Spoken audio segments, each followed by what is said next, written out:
one of those things. That would have been great. Hey, I don't know if you ever thought about this or not, dads, but why do the bicycles, in your garage often fall down? You've given any thought to this?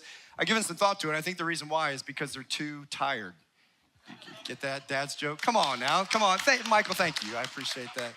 What better way, right? You got to start with Father's Day with a good dad joke and all the grunt, that's how you know it's good. So anyway, hey, we want to welcome you. If you're a guest, thanks so much for coming. My name is Bob, and it is a privilege to have you here. If you're tuning in online, thanks so much for tuning in. We're grateful that you have tuned in with us.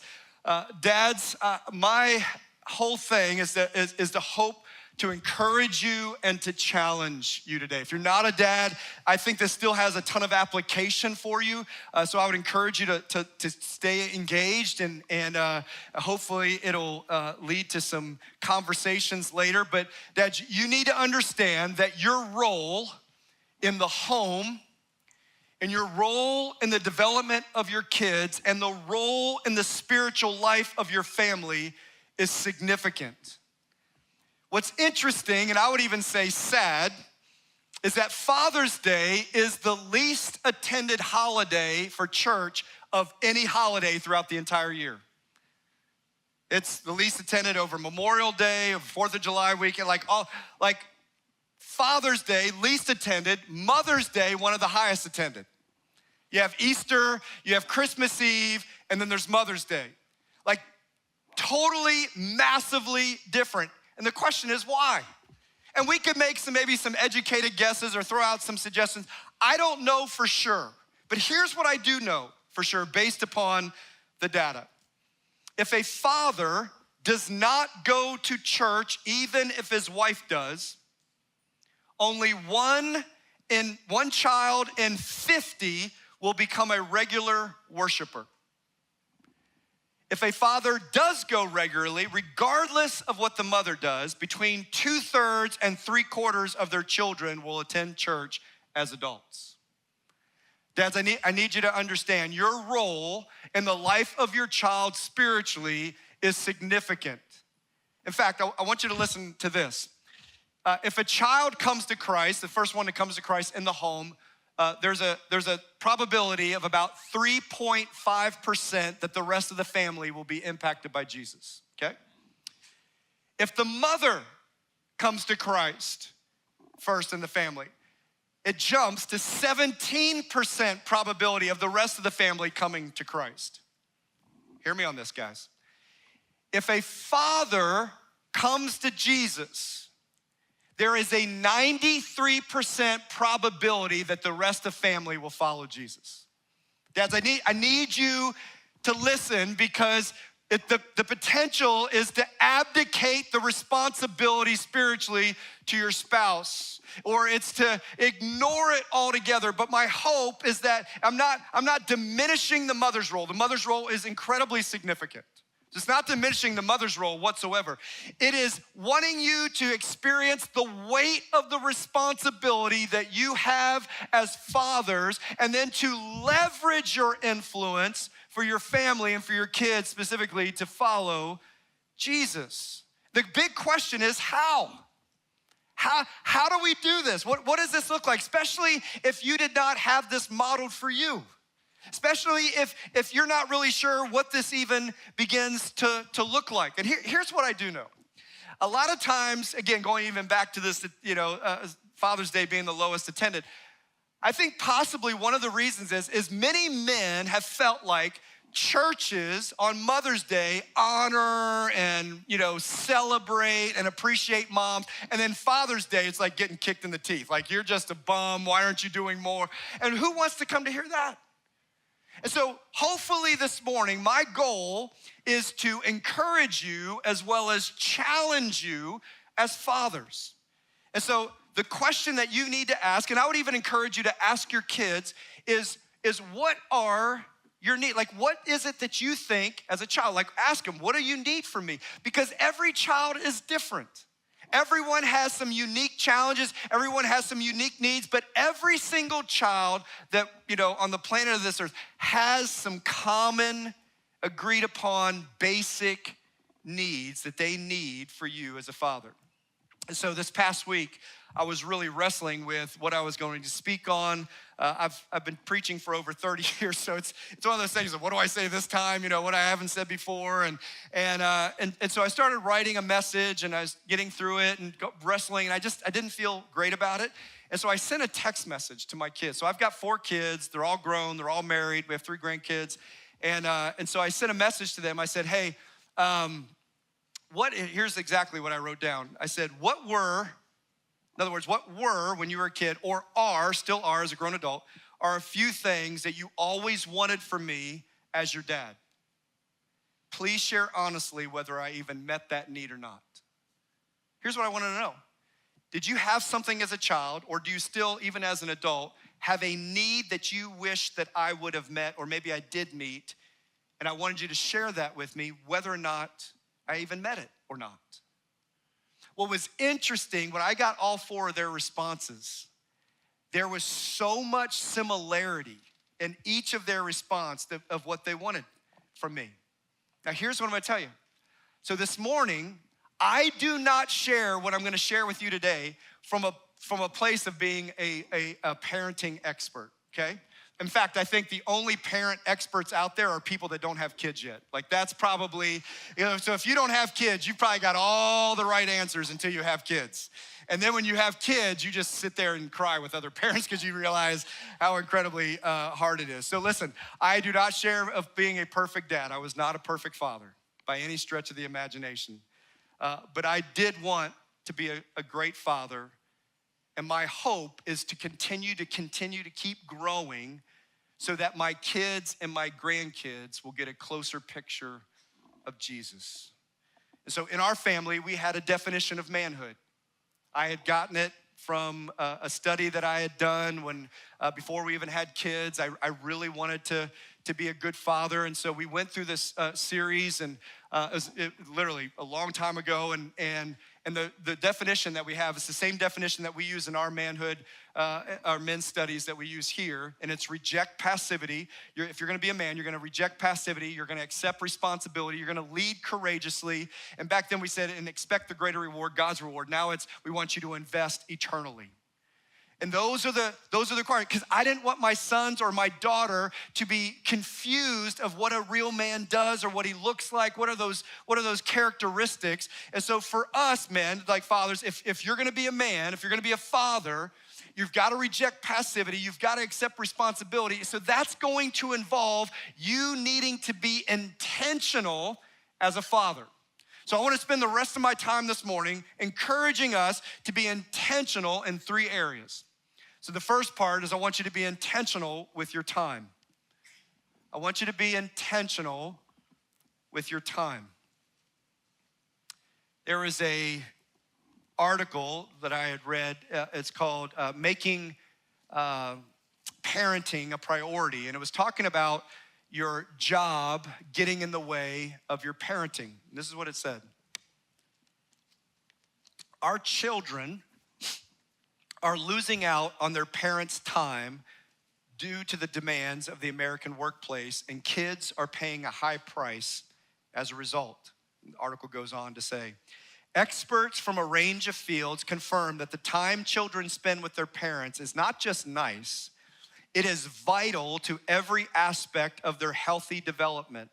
Not getting enough time with parents, they contend, is detrimental to thinking and coping skills and school performance and even their health.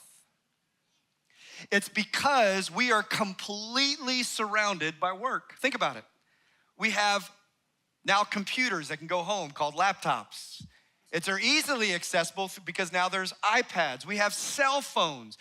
We are accessible 24/7, and our children and our marriages are paying the price because of it. You know, I've shared this numerous times, but it's applicable. When our kids were really, really young, I remember coming home from work. This is before cell phones, and you know, we used to have those like literally physical, some of you are like, what happened back then? You know, physical phones with long cords so you could walk around as it's still attached to the wall, right? And I remember coming home from work and and the phone rang, and I went to go get it. And this was uncharacteristic of Sue, but she slams her hand down, which of course caught me off guard a little bit. I'm kind of like, what's going on? And she's like, I am so sick and tired of the church getting your best, and me and the kids continue to just get your leftovers.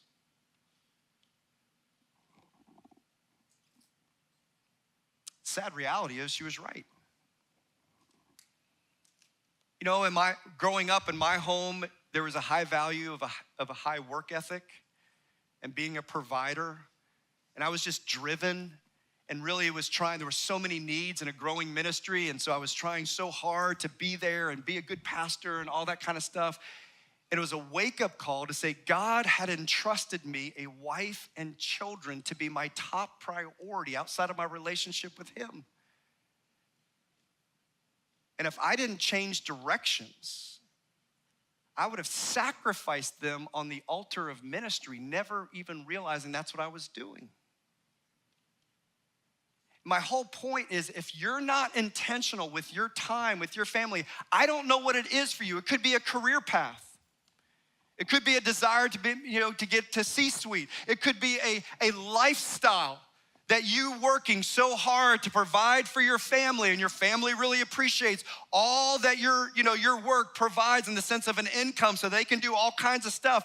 But it's going to come, if you're not careful, at the expense of your time and being present. And your wife can't fill the gap for you as the dad. And so how are you intentionally spending your time? Paul says a little bit about how we spend our time. It's not based upon parenting.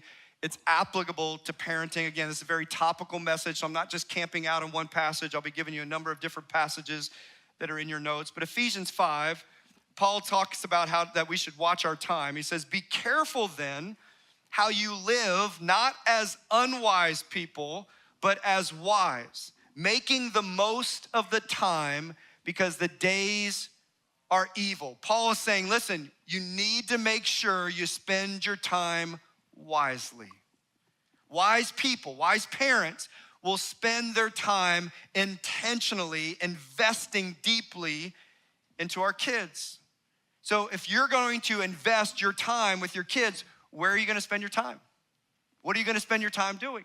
Again, great opportunity to ask your kids about what's important. Here was a couple things that they mentioned. Each one of my kids said the exact same thing. They said it was, and I sent them all separate because I didn't want them to be influenced by each other. And they said it was important that you showed genuine interest in the things that we were interested in. What we can often do is drag our kids to the things that we're interested in. They're saying, we wanted you to be genuinely interested in the things that were important to us.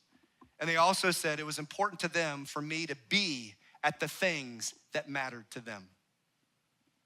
And instead of guessing, we just ask, what's really important to you? What is that? And again, we would then organize our schedule around trying to make this a priority.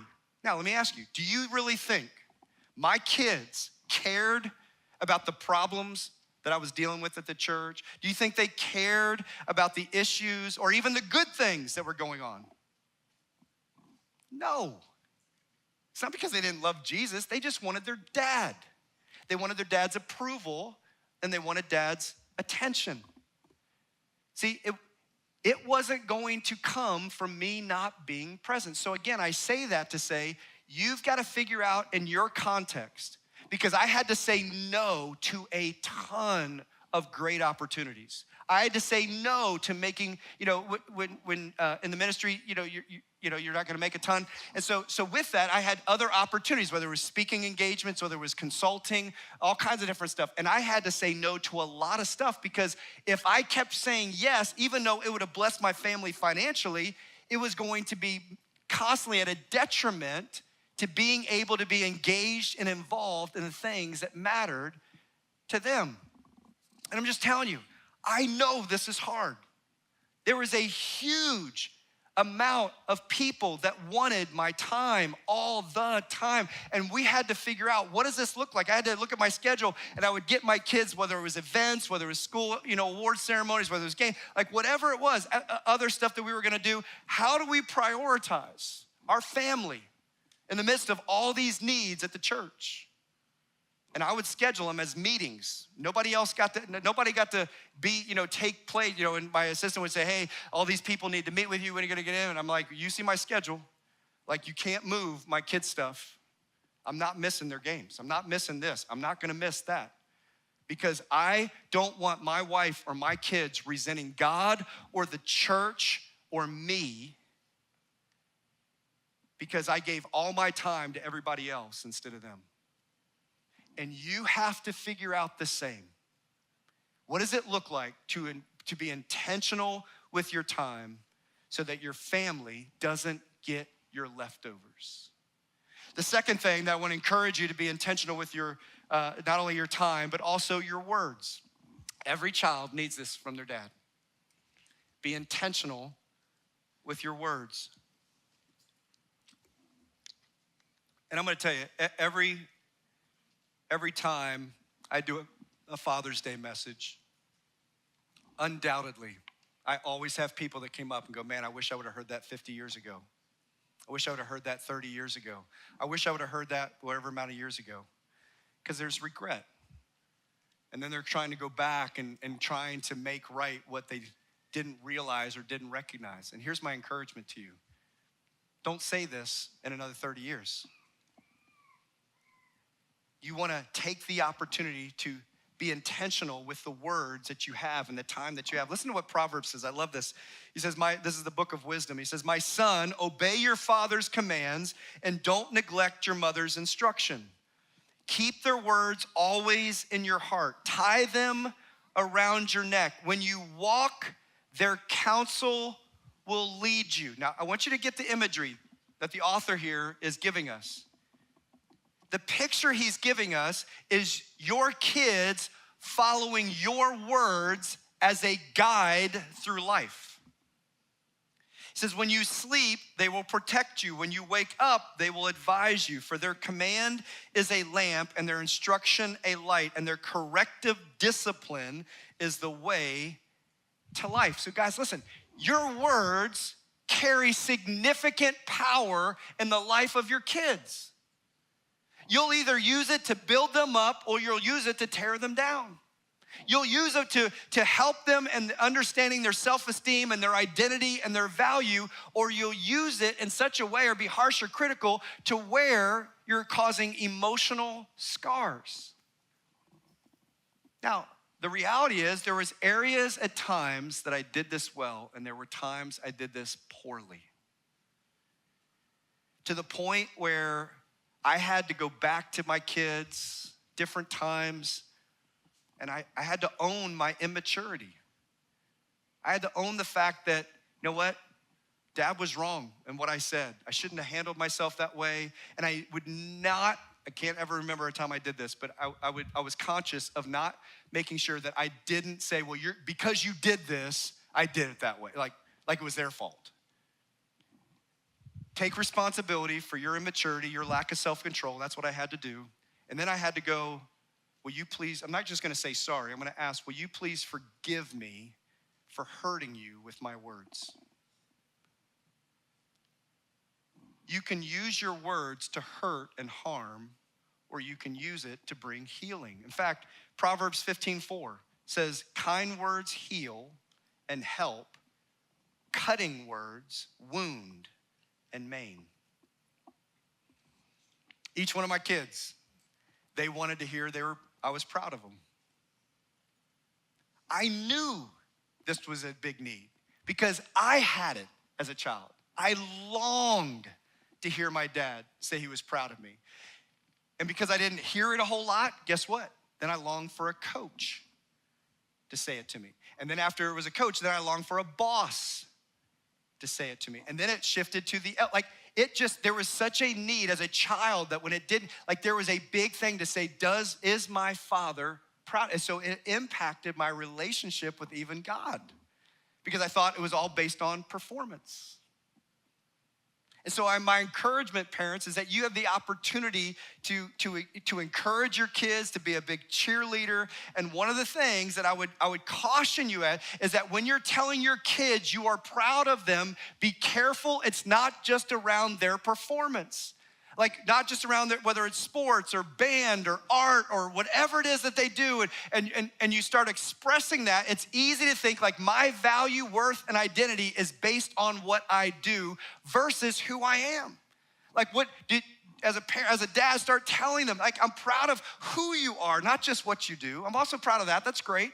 But I just want you to know, I see this in you. You're incredibly, gifted, and you're a servant, and I'm just proud of the way that you handle yourself, or the way you talk to this person, or how much you care about your friends, or you've taken such an interest in this, and I can just see it.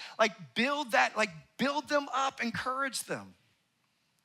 The definition of encouragement is to bring hope, courage, and confidence to somebody. Now, come on, who doesn't need that? Whether it comes from a hug, whether it comes from a high five, whether it comes from celebrating them or cheering them on, I just want to remind you, it's easy to crush your kids with your words. Be careful, because there are times when I know you would never say that kind of stuff at work because you'd get in trouble. But for some reason, we've made it okay at home. Like our wife or our kids deserve any less respect. So start telling them, great job, I'm proud of you, I love you, I respect you. Like, build into them, I see this in you, I love that. Here's the challenge. When you're gonna use your words, like when they misbehave, when they make decisions that are incredibly painful for you as a parent, then what? Because in those moments, if you're not careful, you can still use your words to bring incredible shame and pain to your kids. One of the things I realized as a dad was my value as a father was very wrapped up in their behavior. So when they were making good decisions and good choices, like when they were younger and stuff, it was like, yeah, we're investing, we're doing all this stuff. Our kids are pretty good, and then all of a sudden they get a little older, and all of a sudden they start you have this thing called free will. Like where the heck that come from, right? And they start making decisions. And because of my past and my background, like I knew and did not want them going down certain roads because I experienced the pain and regret of where that stuff leads. And so I did not want that for them, and trying to so deeply not have them go down that road. And so when they would make choices that would lead in that direction, I found myself reacting versus responding. And I would react out of my own fear or my own pain or my own disappointment, because my whole value system of being a good dad was wrapped up in them behaving well. So then I would react and say things that I was like, oh man, I don't wanna hurt them. And I wasn't gonna say, yeah, but if you wouldn't have done that, I would have never said, like that's immature. So I had to get some healing. I had to realize that I can't continue to go down this road. I knew it was wrong. I knew it was unhealthy. I just didn't know how to get out of it. So got some healing through some counseling. And then when our discipleship model, you've probably heard us talk a lot about my part, your part, God's part. Like that freed me up so much. Like, because not only was I trying to do my part as a parent, I was also trying to do my kids' part. And when they didn't do it, I was blaming God for not doing his part. Like, why didn't you stop this? Like, I need to step in, right? And so when I realized God's always gonna do his part, I can trust him. He's always gonna do his part. I'm gonna try my best to do my part, but guess what? There are times when your kids do not do their part. And can I love them and care for them in spite of it? Still hold them accountable. Still, there's gonna be corrective discipline, like that's still there. But I'm gonna love them versus shame them. I can walk alongside of them, even in the midst of them having to navigate their own consequences. But you can't do that if it's all wrapped up in you. So we decided that we wanted to start instructing and teaching, and one of one of the things my wife would often say is, Bob, not every moment has to be a teaching moment, right? Like that, there's a internal teacher and you know, instructor probably inside of me, a coach. And so, but I was looking at life and how do we navigate this and instruct our kids as we go along. So we would go out to dinner. So again, intentional ways you can use your words. You wanna, like for us, I was gonna help our boys. Like, listen, you hold the door for your sister and your mom. Like you learn what it means to be a gentleman. You let them eat first. Like there are just things that you do for your sister and your mother because I wanna teach you what you're gonna end up doing later on for your wife. We wanted to help them learn how to interact with adults. You know, when an adult comes to you, you look them in the eyes. When they go to, shake their hand, you give them a firm handshake. I don't want this dead fish handshake. Like, I don't want you like this. Like, yeah, shake their hand firmly. You look them in the eyes. It's Mr. or Mrs. It's yes, ma'am, or yes, sir. And again, the part of the reason was we wanted to teach them early on to have respect for people that were older than them. And to be able to navigate those conversations when they got upset with a coach or when they got upset with a teacher. Like, how do you respect authority? How do you have conversations? How do you deal with your own disappointment? How do you navigate conversations with your own siblings when you guys are arguing with one another? When you're doing all that, when you're hurt and you're upset and you're frustrated and certain stuff is not a healthy way to deal with that. So we're gonna talk about that in the home because we had a value that we wanted our kids to want to be together when they were older. We didn't want them to never want to talk to each other again.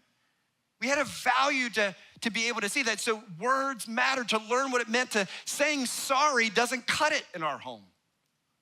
You have to humble yourself and ask for forgiveness and actually articulate what it is that you did to hurt the other person because it takes ownership.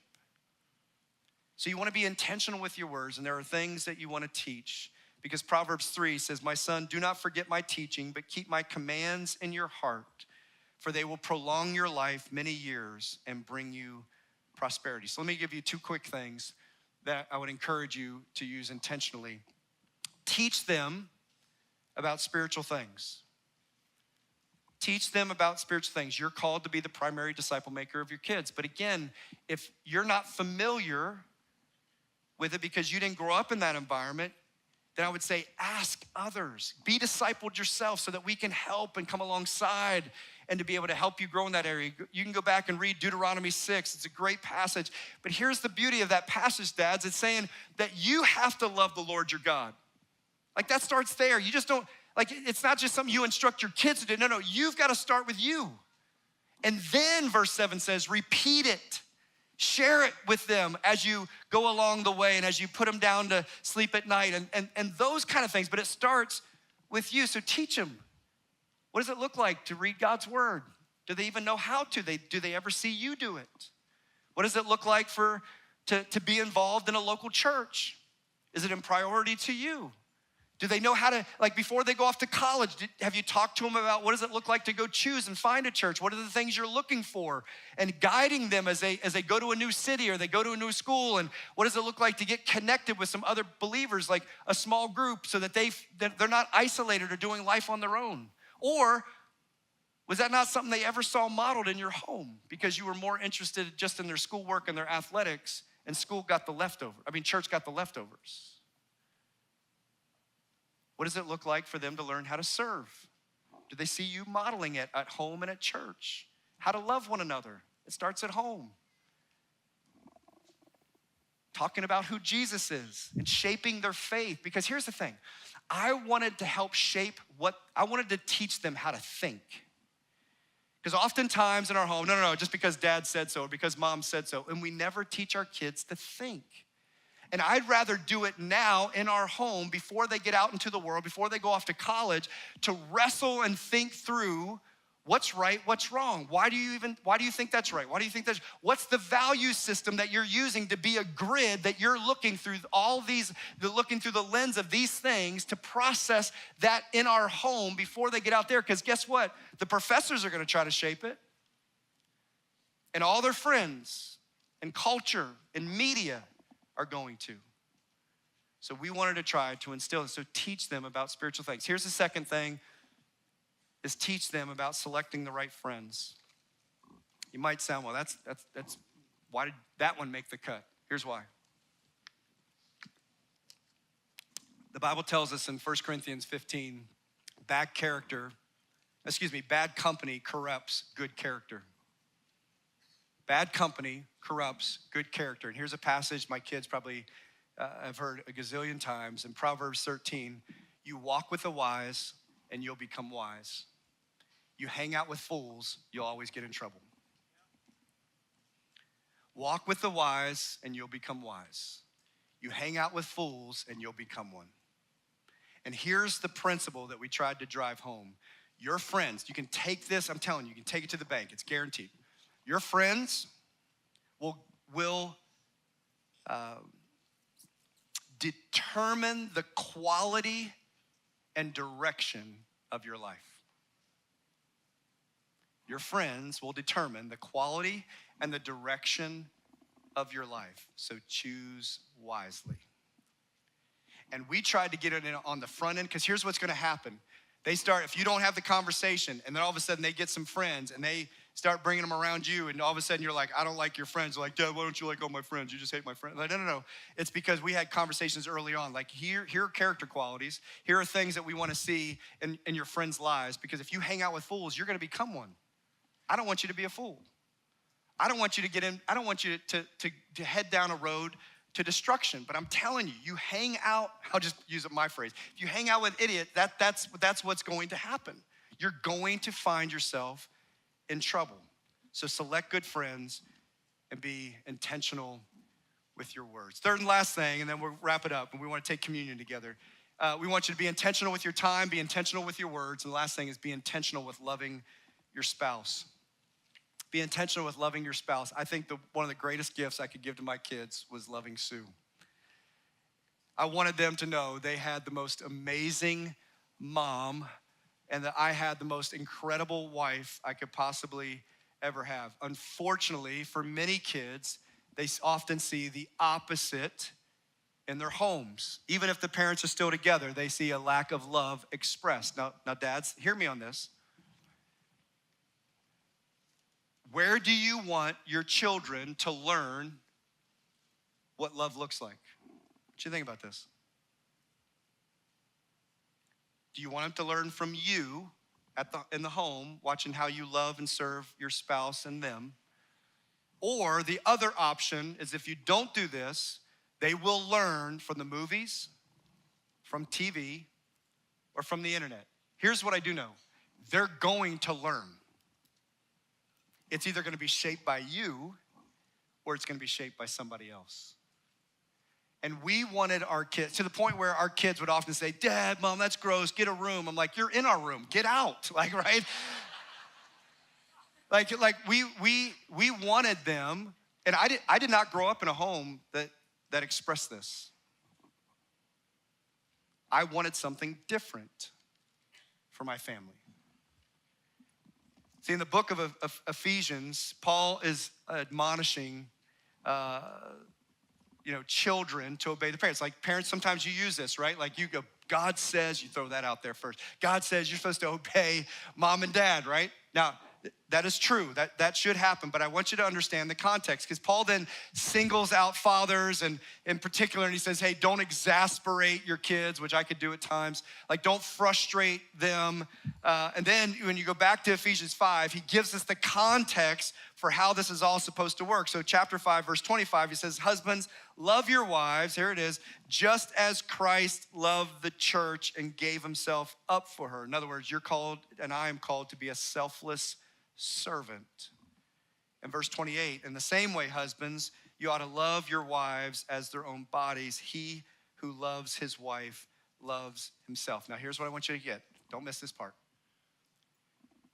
The entire context of Paul's admonition to children obeying their parents is built on the supposition that children have a father who loves his wife as Christ loved the church, and a mother who respected her husband. See, what we want to do is say, hey, kids, obey your parents, but it's built on, and kids, don't ever say this to your parents, but it's built on as if we said, hey, that's great, Dad, but when you start loving Mom, I'll start obeying you. Mom, when you start respecting Dad, I'll start obeying you. Don't ever say that. Don't ever say, Pastor Bob said, that is not what I would encourage. I would be incredibly wrong and disrespectful. As parents, I want us to understand, that was the supposition of children obey your parents. Was we as parents were actually living this out and walking this out as parents. And so I would tell my kids all the time how blessed they are to have a mom so amazing. And so now hear me, Sue and I have been married for 32 years. We've had all kinds of problems. We went to counseling. We've had to work through lots of stuff together. So it's not like it's just been marital. I mean, maybe for Sue it was marital bliss, but it wasn't just teasing, honey, just kidding. But it wasn't like it was all perfect. I don't want you to think oh, they're just, Jesus followers is all easy. No. It's hard. It's incredibly hard.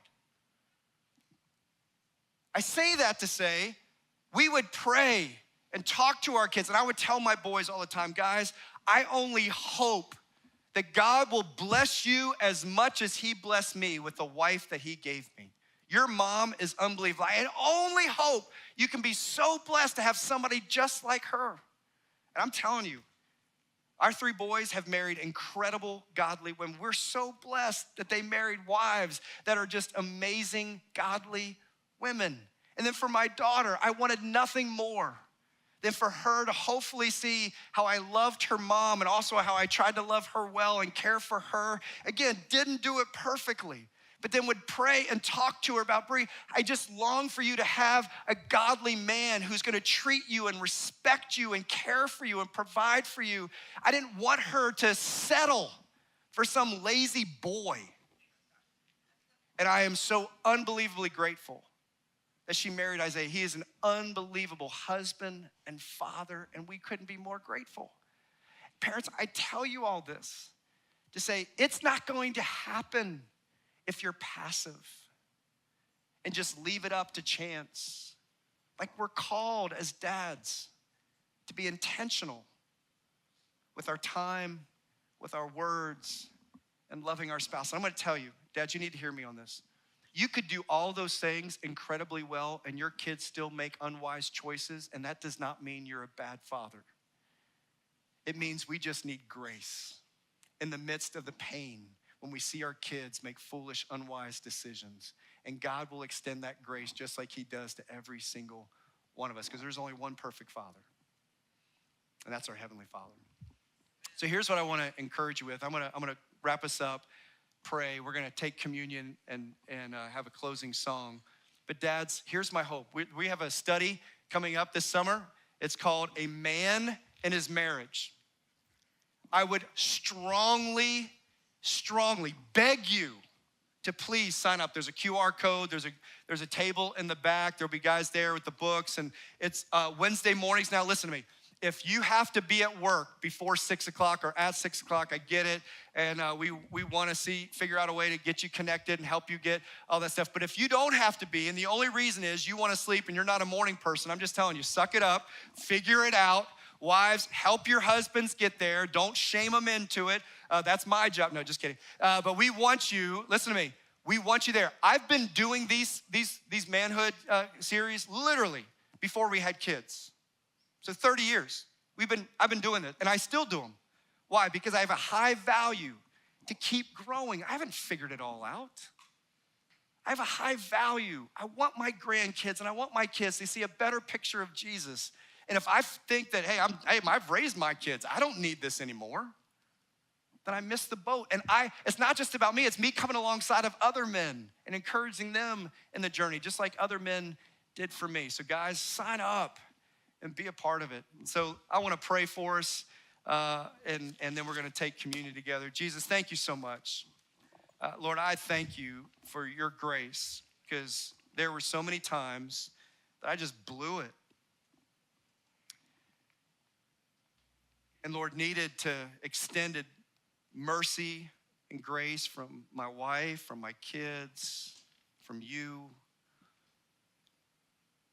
And Lord, I'm often saddened because I see so many men with such great desire and ambition for their career but very little for their home. And yet, we were designed and created to be these warriors. And I just don't want men to feel like it's only for the gym or only for the workplace, but God, that it's for the home and the church, then the workplace. And so, Lord, would you just encourage the men here? I am so grateful for the fathers that are here this morning and tuning in online. You're not buffoons, you're not idiots. You're incredible men that have been created by God in the image of God to be a picture of God to your family. And my hope is that we would just own the responsibility that we've been entrusted. In the areas where we need to go back and we need to ask for forgiveness, we would just humble ourselves. Just humble ourselves and just say, you know what? I blew it. I didn't know better, or I didn't do this, or I didn't do that. I'm not gonna make excuses. Bottom line is, I wasn't there. Or bottom line is, I said some hurtful things, or I didn't love your mother well, and I wanna correct that. Will you please forgive me?